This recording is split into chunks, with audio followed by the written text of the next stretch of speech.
How's it going, everybody? Welcome to the Music Production Podcast. My name is Brian Funk. I'm your host. I make music as Brian Funk. And today's episode on the Music Production Podcast is called Identity Crisis and the End of AfroDJMac. And I'm going to talk to you a little bit about what I mean as far as the end of AfroDJMac. And I also want to just get into this idea of artist names and band names and branding and all of this stuff that goes along with making music.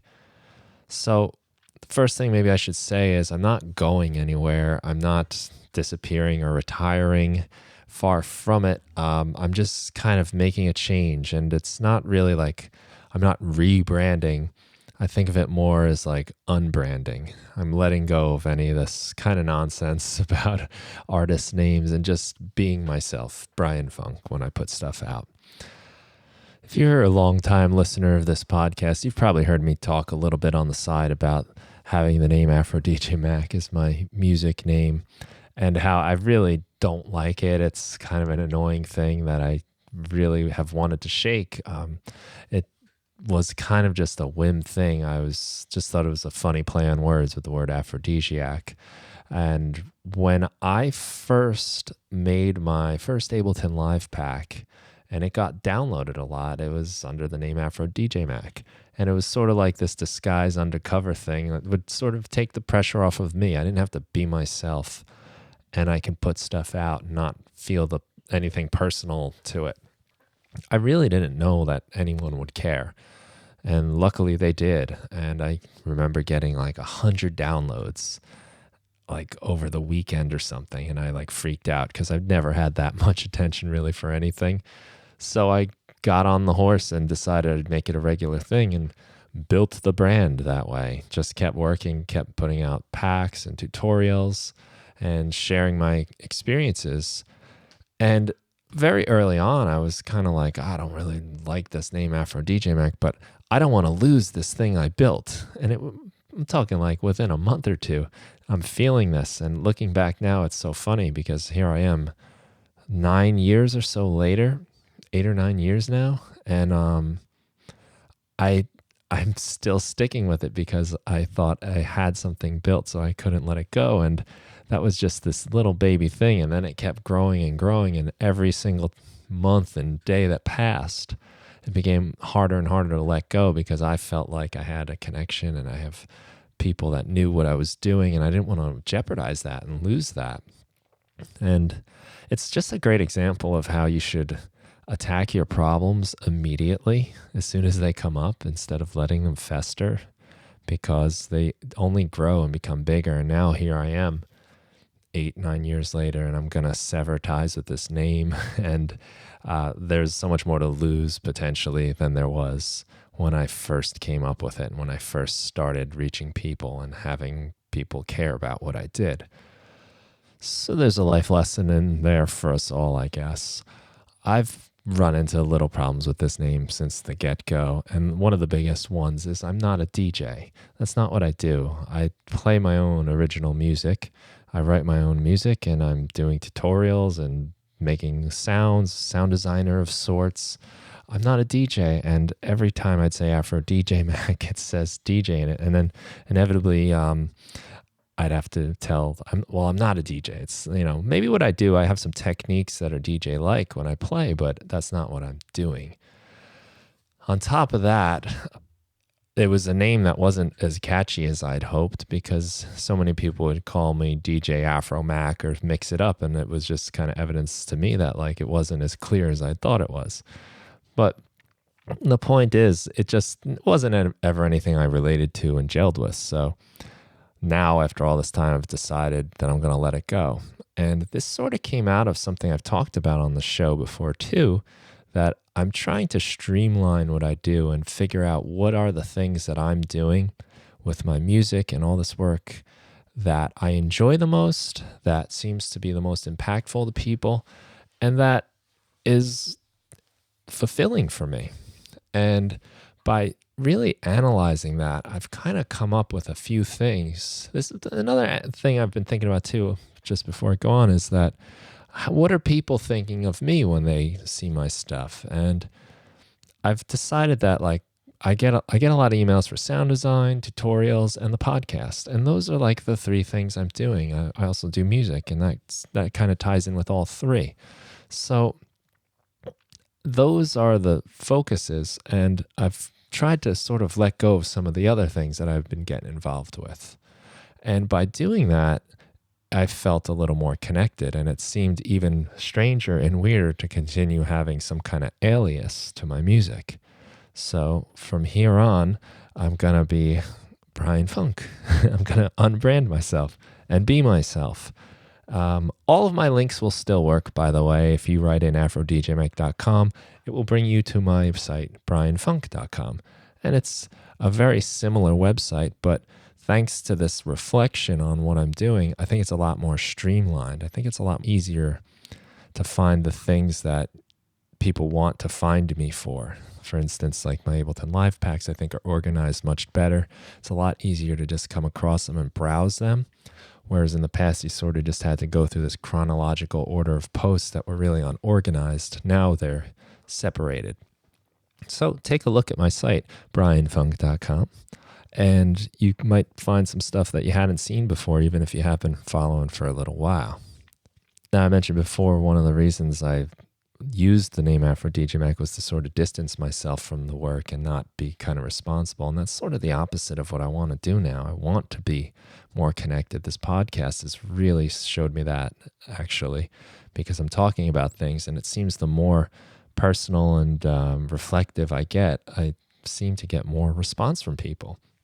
Which is kind of the reason I'm even talking about this right now, because I think there's probably lots of us that have these things going on, trying to figure out what to call ourselves, how to identify our work, how to brand ourselves. Now, for me, I've avoided using my real name for a couple of reasons. One, I always felt my name is a type of music, the funk music thing, and I didn't want people to think that's the kind of music I was doing. I'm not really so concerned about that anymore. I'm not worried about it. If that's going to happen, that's fine. But I think within a second or two of hearing what I'm doing, they'll know. And I don't really think anyone's going to find me just with my name. They're probably going to know who I am anyway. And a funny thing that's sort of happened since I've made this decision is I feel a lot more connected, and I feel a lot more free with what I do. I've originally thought having this like persona to hide behind would be liberating, and maybe it was in some way, kind of like when you wear a mask for Halloween or something. But it kind of like did some weird things. Like, for instance, I felt like AfroDJMac was a little weird to hold a guitar, play guitar, sing like acoustic singer-songwriter songs. I always felt a little weird releasing things like that because it just seemed so at odds with the name, and I don't feel that so much anymore using my real name.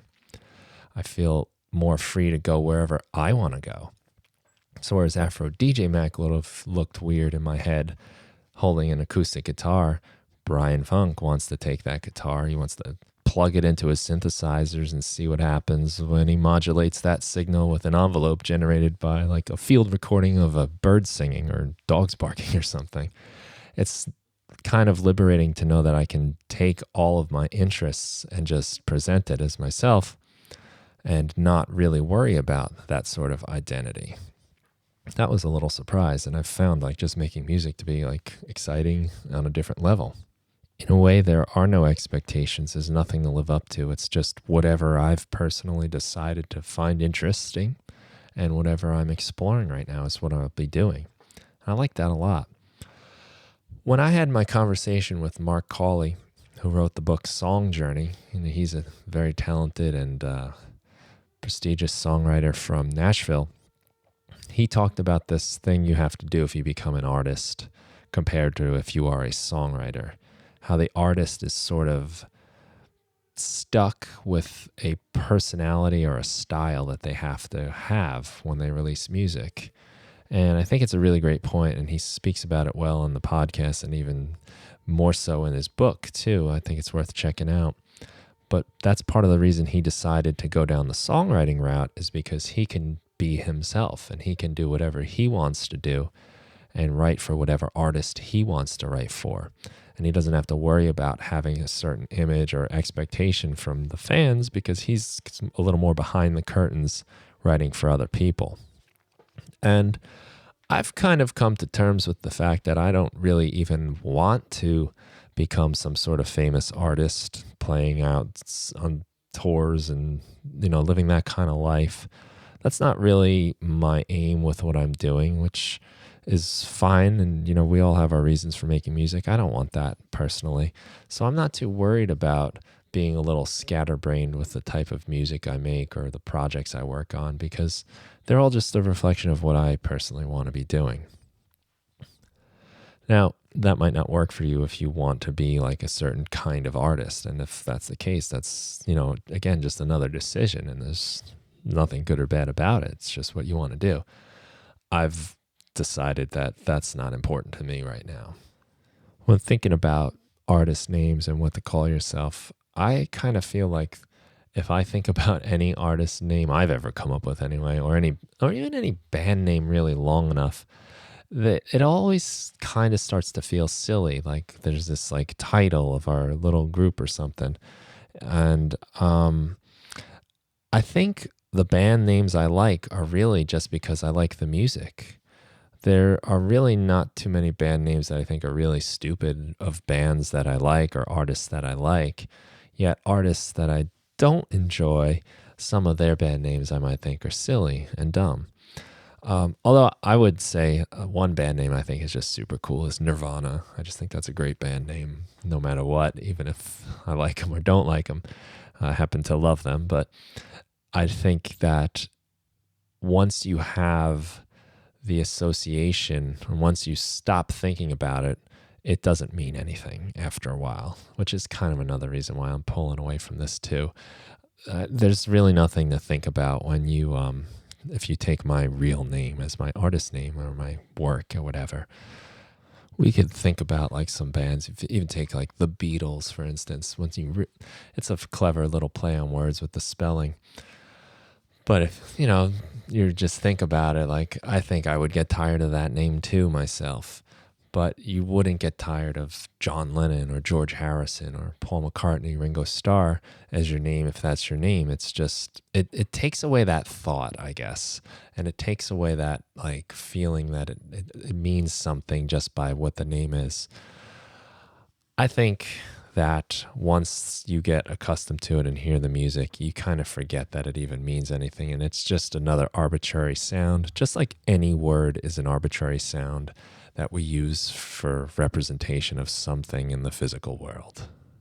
I've been doing a little bit of research online about naming your band or naming yourself as an artist, and it's always stressed on how important it is. And I don't know. This is how I think it goes for me. I don't usually check into an artist because of their band name. I'm never really like, oh, that's a cool name. Let me find out who that is. It's usually I have to hear the music and then I ask, oh, who is this? And then I hear the name. Now, there are some tips that I think that are important to consider for when you hear that name. And I'll rattle a few off for you in case you are hoping that I'm going to tell you how to make a band name for yourself or an artist name. So it should be something that people can understand. I've been in a few bands that have had this problem. For one, AfroDJMac. People don't always understand what that is, and they don't catch on to the play on words that I thought was so clever with aphrodisiac. And they come back with like, oh, DJ Mac, DJ Afro, and things that are just off and it's wrong and it's misinterpreted. And then it becomes a whole other level of like misidentification for what I was doing. I, for a long time, was releasing my music under the name Project Nerb. And while I like that a lot and probably kind of wish I didn't ever change away from it, Nerb is Brian backwards, and you're probably saying, well, Project what? Nerb? What is that? It's just my name spelled backwards, and I'm pronouncing it Nerb. I always had to explain that, and I always had to spell it too, and that was kind of annoying. Not like, I'm glad people want me to spell it, but that's like something I shouldn't have to do. So it should be something people get and pick up on. I think it should also be something that they can actually Google and get an answer for. It shouldn't be like ungoogleable, unsearchable on the internet. Like if I decided to name my band The Rain, and you could spell that R-E-I-N or R-A-I-N, depending on what you want to go for, it's going to be a hard thing for people to find because those two words get used for everything so often. People want to know the weather. People want to know all kinds of whatever. I think I spelled rain wrong with the E. It has a G in there. I'm an English teacher. Did I tell you that?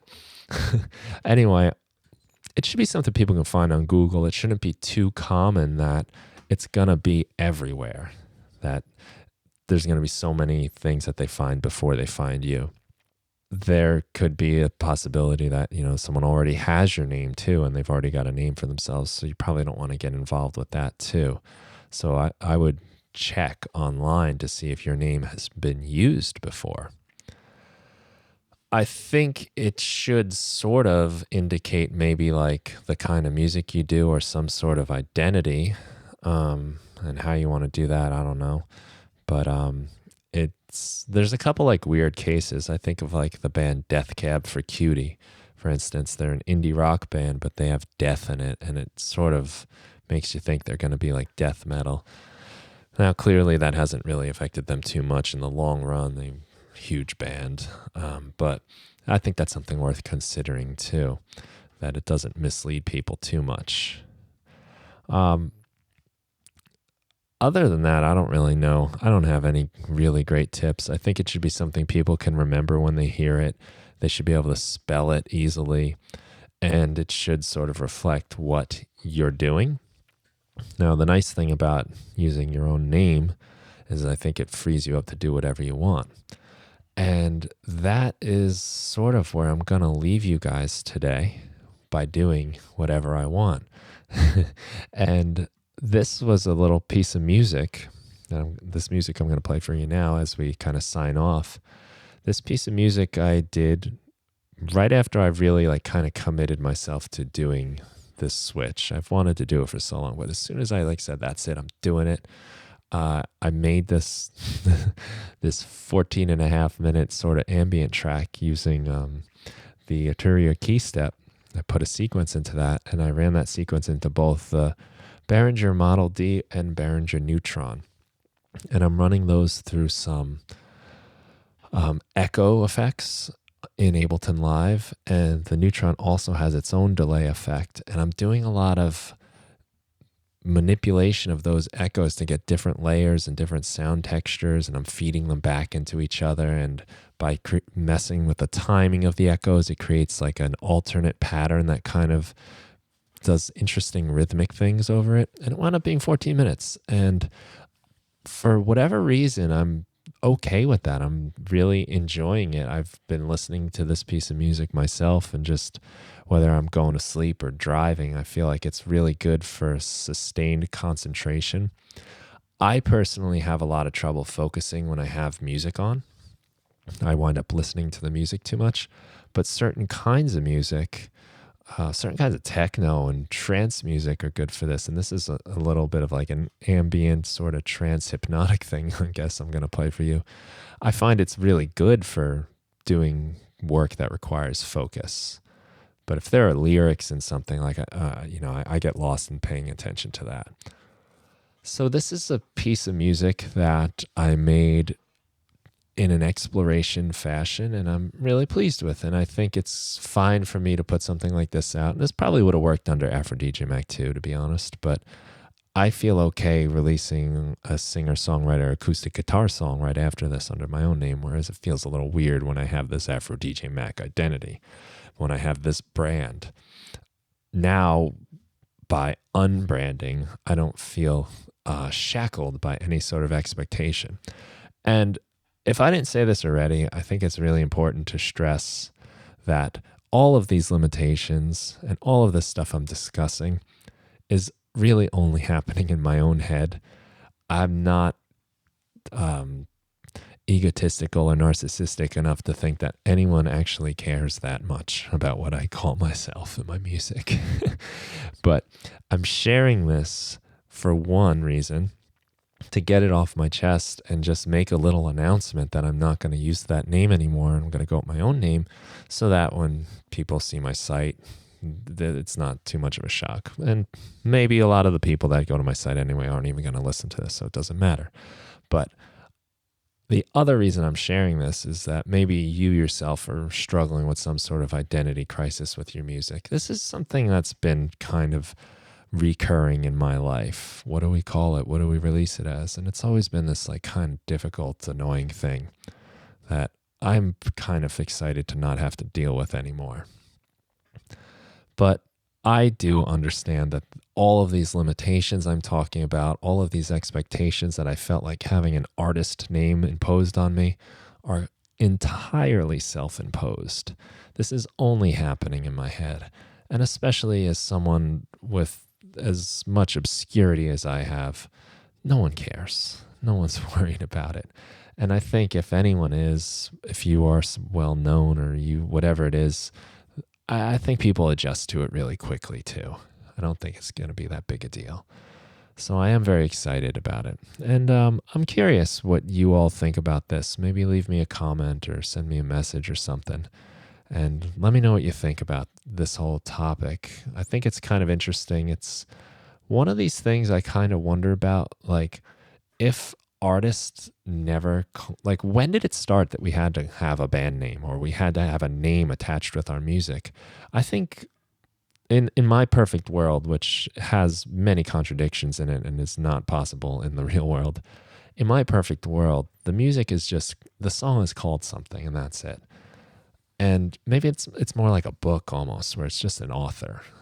I don't know why music lends itself to these kind of like alter egos. It's kind of strange. Some books do it, I guess. There are pseudonyms that people have when they write. And they do it often for the reason that they don't want their previous works to be considered when people read their new works, or maybe they don't want to be identified for in some manner or another. Who knows? But in my perfect world, I feel like this stuff shouldn't matter. It shouldn't be something we're thinking about, and it feels egotistical or pretentious or something to even talk about it. But it's something I've been thinking about. So I hope you guys enjoyed the show. I know it was a lot of rambling for me to get to this, but it feels good. And now I'm going to move forward and no longer really be using the name AfroDJMac, but you know, there's so much pollution I did to the internet with the name AfroDJMac on it that you will still see it. All the links will still work though, so don't worry. Now I present you with this nice little piece of music. I hope you enjoy. Take care.